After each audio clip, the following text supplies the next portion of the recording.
Hello and welcome to Inside Iraq. I'm Jassim Azawi. When President Bush decided to invade Iraq, the neoconservative right wing in the US proved invaluable allies. With an aggressive media and propaganda campaign, they silenced critics and blunted the message of anti-war demonstrators. They provided the president with the ideological reasoning he needed to invade Iraq and topple Saddam's regime. Subsequent events in Iraq have led some neocons to abandon their support for the president and accuse him of mishandling the war. But others have remained staunch supporters of the president, the invasion, and the continued occupation of Iraq.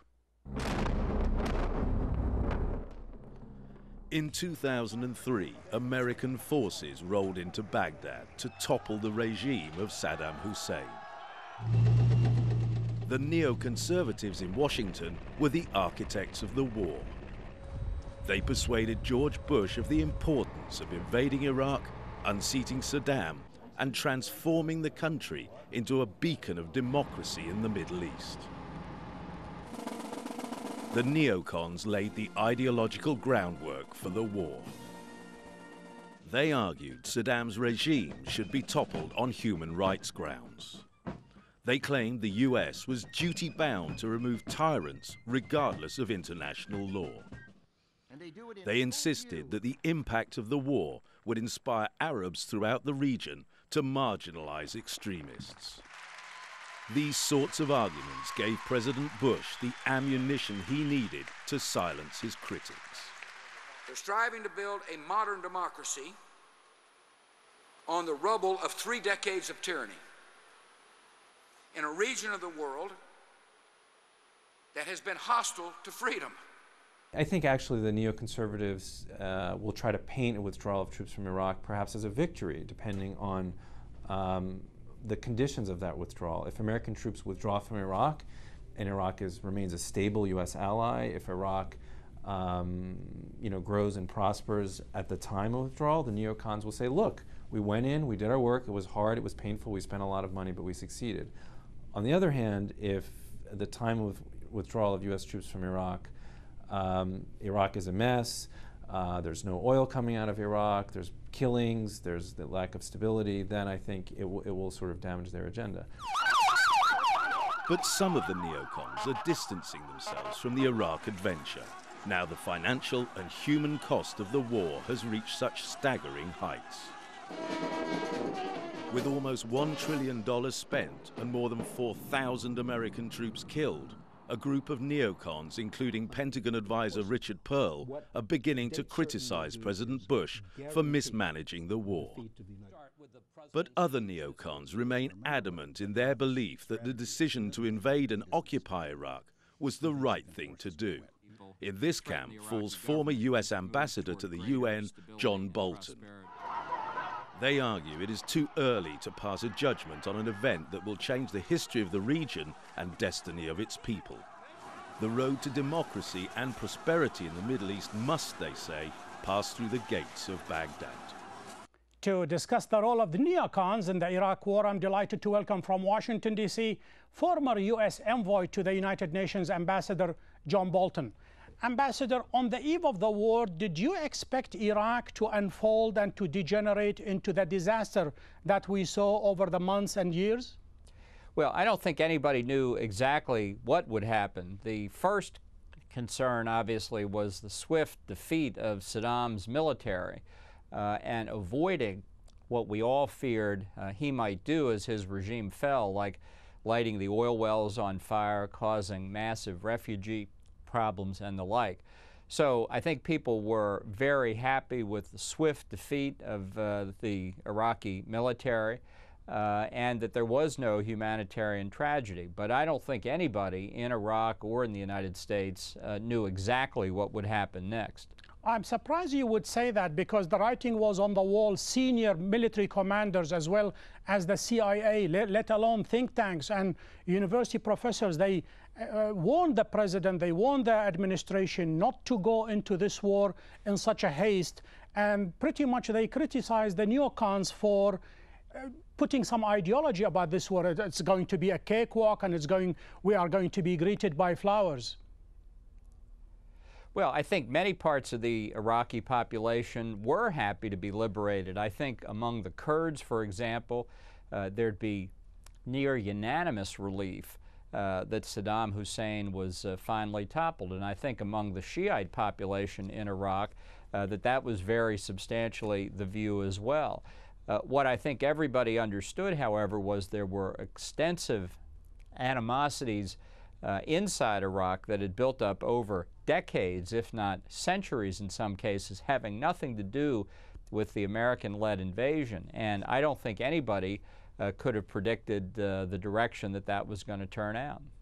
Well, that is perhaps among certain group, but people who knew exactly what Iraq was all about, they predicted that certain sectarian cleavages as well as even civil war was going to happen. One of the abiding myths about the neoconservatives, and that's the theme of our subject, that they did not know what is going to happen in Iraq. That is just simply not true, is it, Ambassador? No, I think there were a lot of different views about what would happen, and I think that was being communicated not only by American intelligence and military commanders, but by the large Iraqi diaspora in the Western world, some of whom were Kurds, some of whom were Shia, some of whom were Sunni. There were a lot of different opinions. Would you consider yourself, Ambassador, a neocon? No, you know, we have a definition of neocon going back to the Reagan administration, and that is a neocon is a liberal who has been mugged by reality. And I have never been a liberal. That definition is by Irving Kristol, aptly described what happened about how the administration, for instance, the Nixon administration and the détente, how they dealt with the Soviet, how came about. But how do you respond to the charge that the neocons somehow instigated and advocated civil war in Iraq? Nobody that I know of in the United States, and I mean nobody, advocated civil war. I think the argument is over whether replacing Saddam Hussein with another regime was in the best interest of the United States. And I think that you have to look at the events in Iraq as a response to two separate analytical questions. The first, was it right to overthrow Saddam Hussein, as to which I think unmistakably the answer was and is yes. And second, how well did the United States do in the aftermath of the overthrow of Saddam? And I think obviously there the result was much less satisfactory, to the detriment of the United States as well as to Iraq. Let me pick up 2 points in your last answer. Let's go first about you have no idea about anybody in the U.S. who advocated civil war. Let me get you, in 1977 there was a paper published by 3 arch conservatives, none other than David Wormser, Richard Pearl, and Douglas Feith. This is in 1977, before they became such major figures in the administration's foreign policy. And here is what they said. They said they predicted that a post-Saddam Iraq would likely be ripped apart by sectarianism and other cleavages. But, and here is the punchline, Ambassador, called on the U.S. to expedite such a collapse anyway, quote unquote. Well, I don't know that quotation. I can tell you, though, from my own experience in the Bush 41 administration, that many people feared that overthrowing Saddam in 1991 would lead to the partition of Iraq. And many of America's friends in the region, in Saudi Arabia and Kuwait and Egypt, among others, said, we don't want that to happen. Now, in fact, the Saddam regime continued in power and continued to be a threat to other states in the region and to peace and security internationally. So I understand the argument about the fear of Iraq fragmenting into 3 pieces. But the issue that the United States had to confront, and it was decided by overwhelming bipartisan majorities of both houses of Congress, was that the Saddam Hussein regime had to go. Indeed, you are absolutely right, Ambassador, except for the fact that this convergence between the Democrats and the Republicans was based upon what turned out to be later on some false information about the WMDs. And the neocons, No. the charge goes, No. was, in what way no? Go ahead, in what way no? Look, the argument about overthrowing Saddam in the United States, at least, had nothing to do with Saddam's imminent use of weapons of mass destruction. The argument was about on his ownership of those weapons. On, you know, he is possessing it. That's what the administration went to war.